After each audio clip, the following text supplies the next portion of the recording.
You think your reputation is built by what you say about yourself. It's not.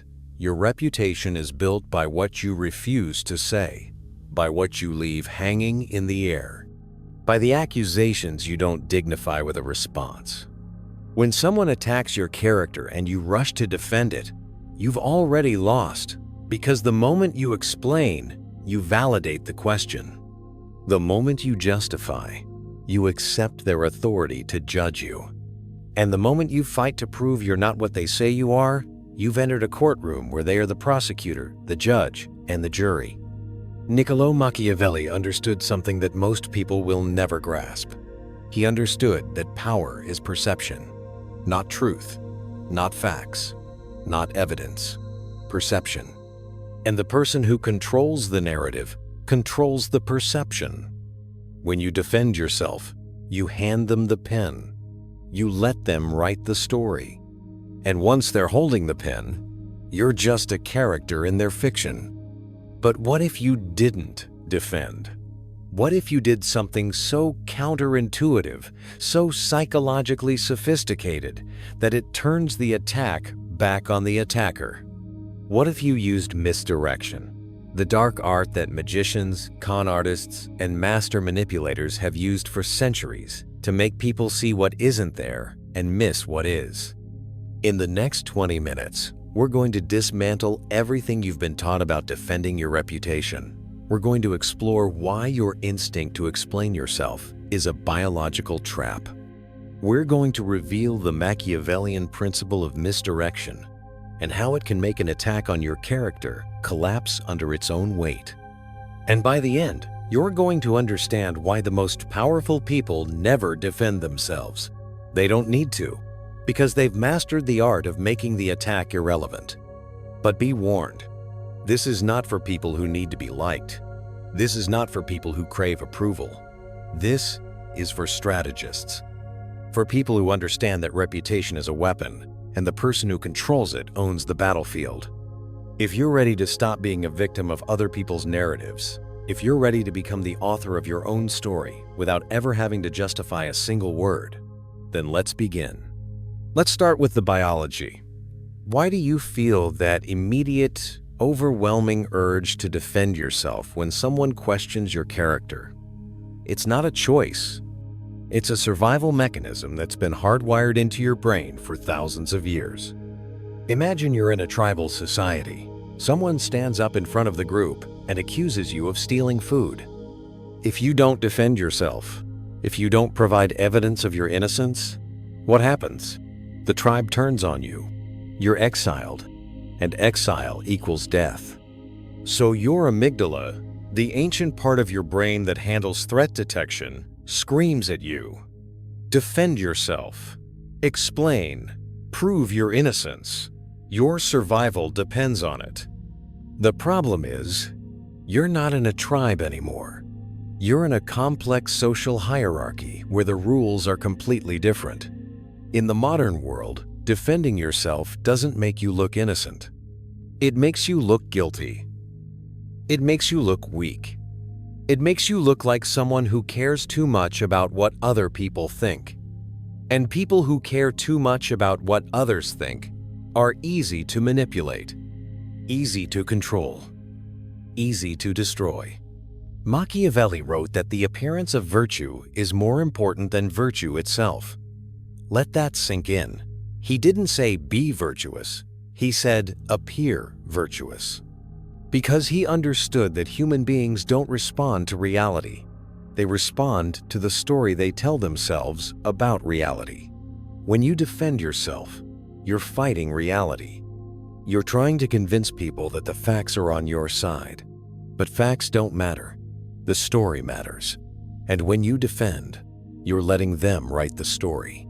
Think about the last time you saw someone publicly accused of something. Maybe it was a celebrity, a politician, a colleague. They immediately released a statement. A long, detailed explanation of why the accusation was false. They provided evidence. They brought receipts. They explained context. And what happened? Did everyone believe them? Did the accusation go away? Or did it get worse?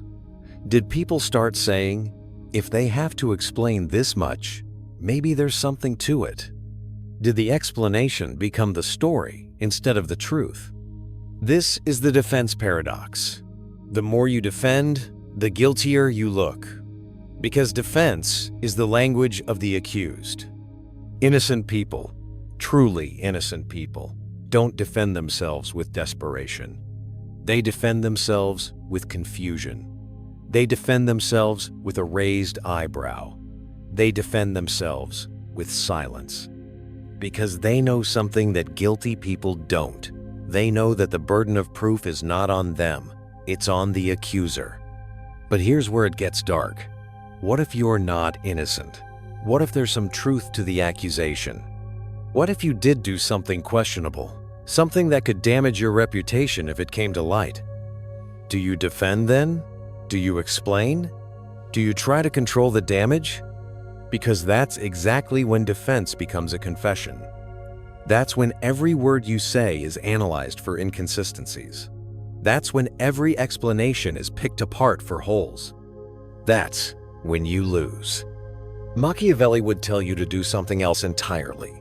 He would tell you to use misdirection. And misdirection is not lying. It's not denying. It's redirecting attention to something more interesting than the accusation itself. It's making the accusation boring, irrelevant, yesterday's news. While everyone is looking at the shiny object you just threw, the accusation dies of neglect. Let me give you an example. You're accused of being selfish. The defensive response is, I'm not selfish. I helped you move last month. I gave you money when you needed it. I'm always there for people. Do you see what you just did? You accepted the frame.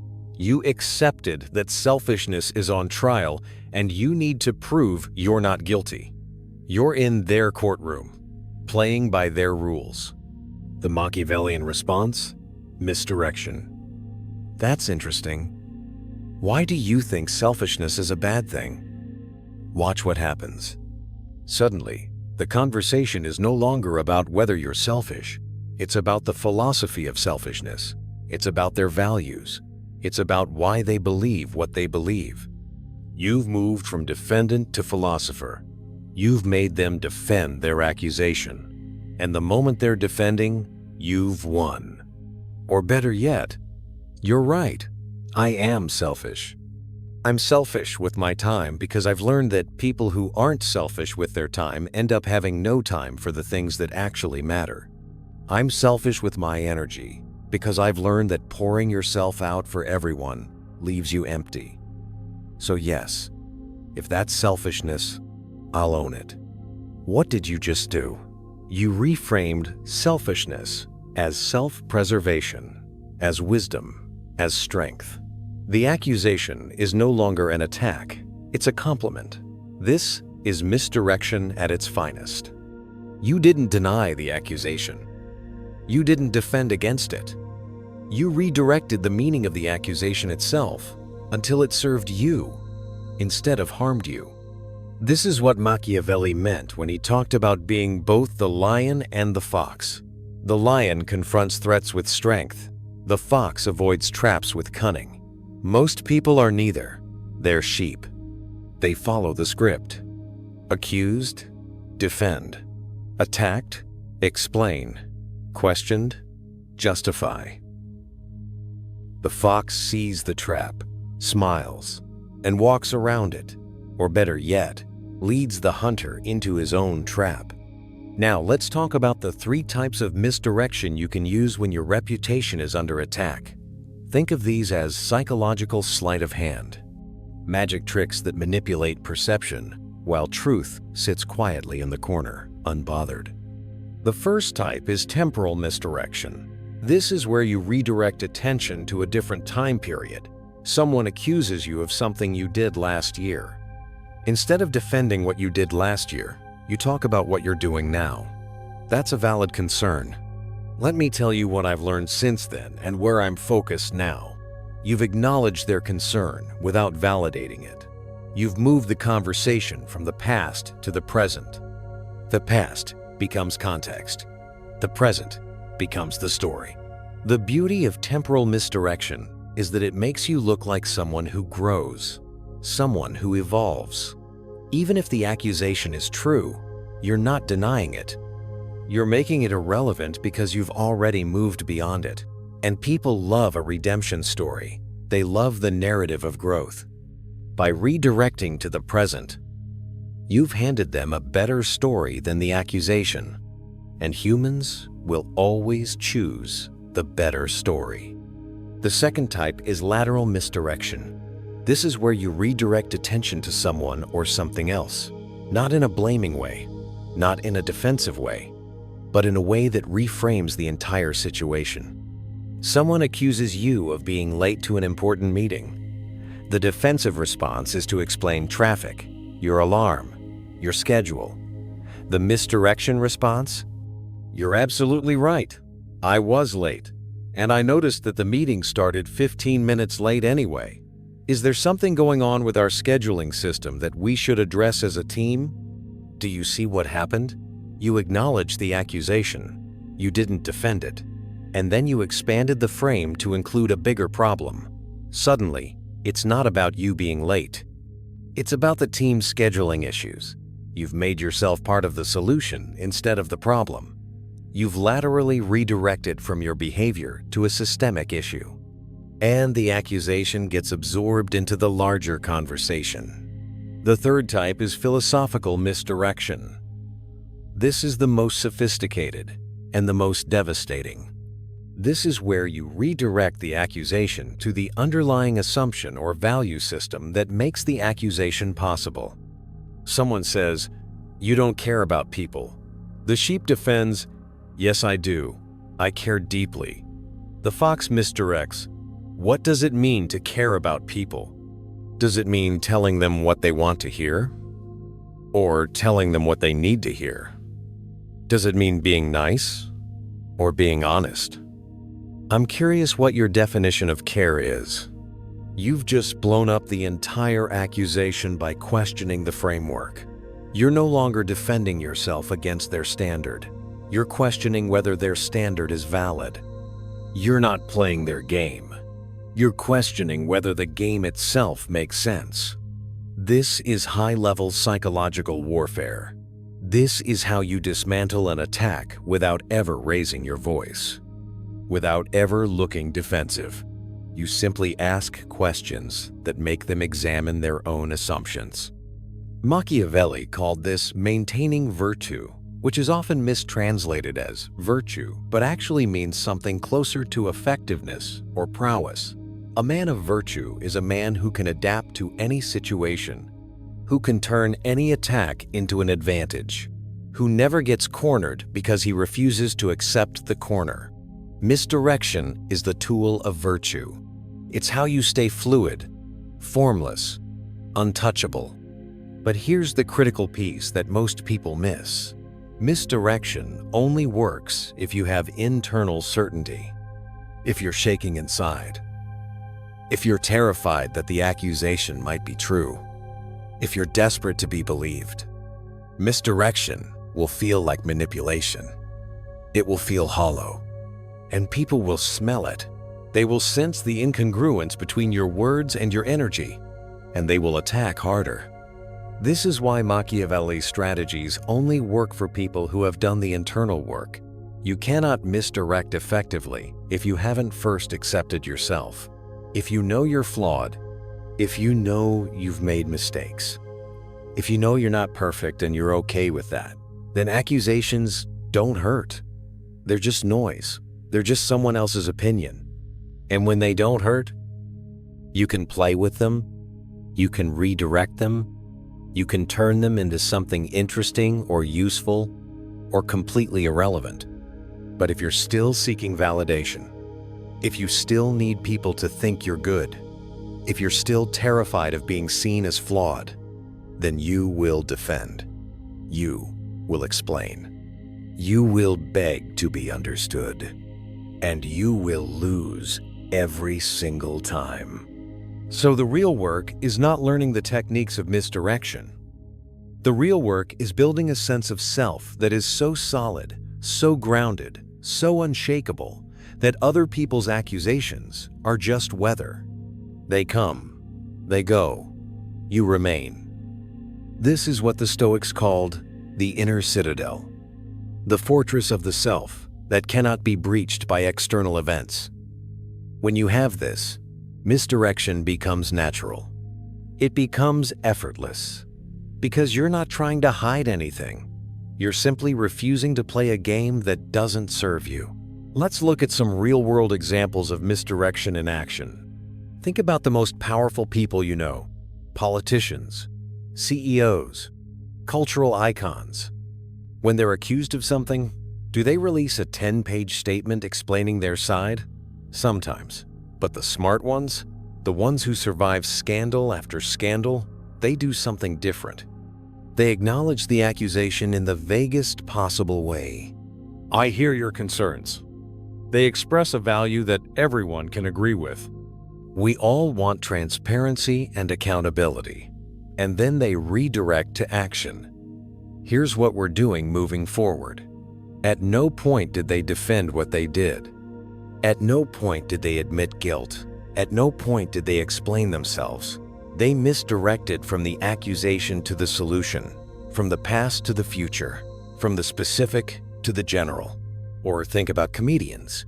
When a comedian is accused of being offensive, the amateur comedian apologizes. The master comedian doubles down and makes the controversy part of the act. They don't defend the joke. They redirect to the absurdity of the outrage. They make the accusers look humorless. They make the controversy boring by over-examining it until everyone is exhausted. This is misdirection. This is controlling the frame. Now, here's where it gets really Machiavellian. Sometimes the most effective misdirection is silence. Complete, total, unbroken silence. Someone accuses you of something publicly. You say nothing.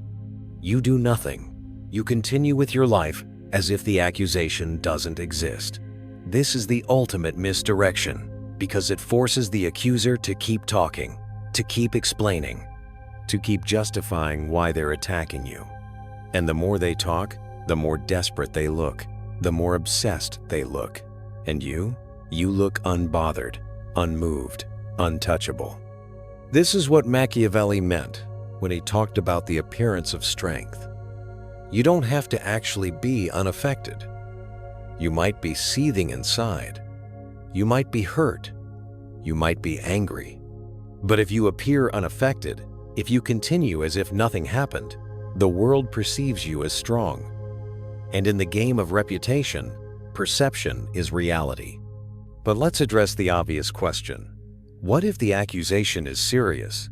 What if it's not just gossip or a petty attack? What if it's something that could actually damage your career, your relationships, your life? Do you still refuse to defend? Do you still use misdirection? The answer is yes, especially then. Because serious accusations require serious strategy, not emotional reactions.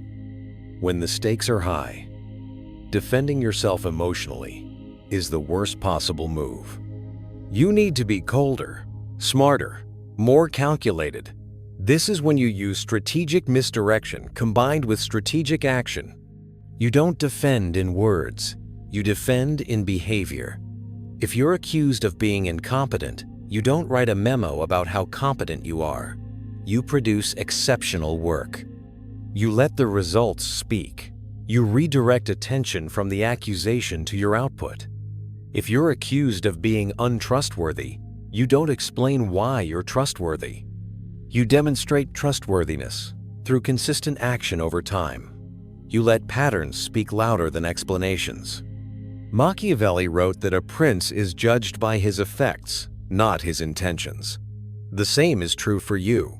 Your reputation is not built by what you say about yourself. It's built by what you do, by what others observe, by the patterns you create. When you defend with words, you're trying to control what people think. When you redirect to action, you're controlling what people see. And what people see is more powerful than what people think. Here's a brutal truth. Most accusations are not about you. They're about the accuser. They're projections. They're attempts to drag you down to their level. They're weapons used by people who feel threatened by you. When you understand this, defending becomes absurd. Why would you defend yourself against someone's projection? Why would you accept responsibility for someone else's insecurity? Instead, you use psychological misdirection to hold up a mirror. You reflect the accusation back to them, not as an attack, but as curiosity. That's interesting that you see me that way.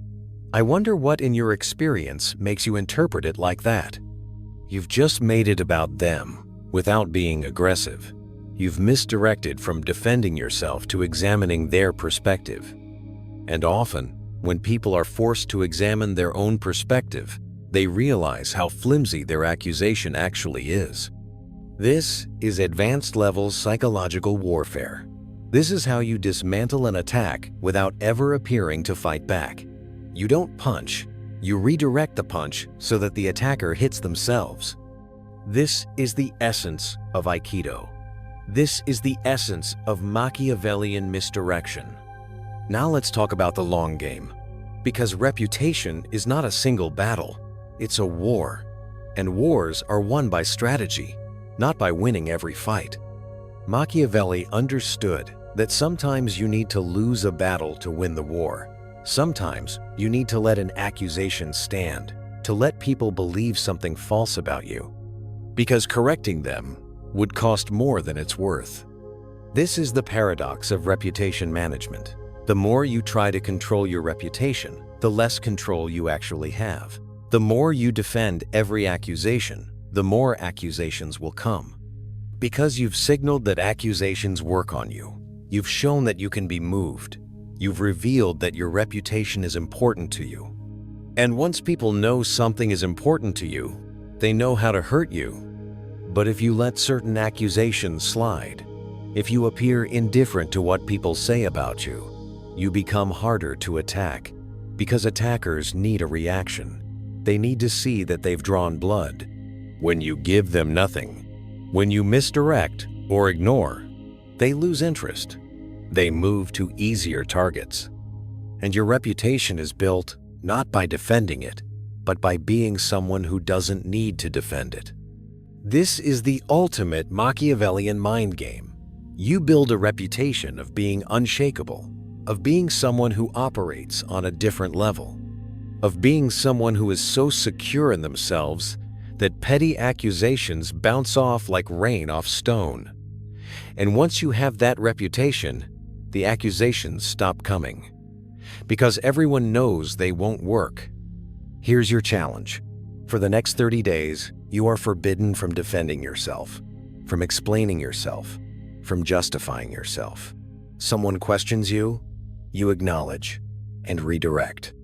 Someone accuses you, you use philosophical misdirection or silence. Someone attacks your character, you let your behavior speak and your mouth stay shut. This will be excruciating at first. Your ego will scream. Your amygdala will fire. You will feel the urge to explain, to justify, to make them understand. Do not give in. Sit with the discomfort. Let the accusation hang in the air. Watch what happens. Watch how the accuser starts to squirm. Watch how other people start to question the accusation without you saying a word.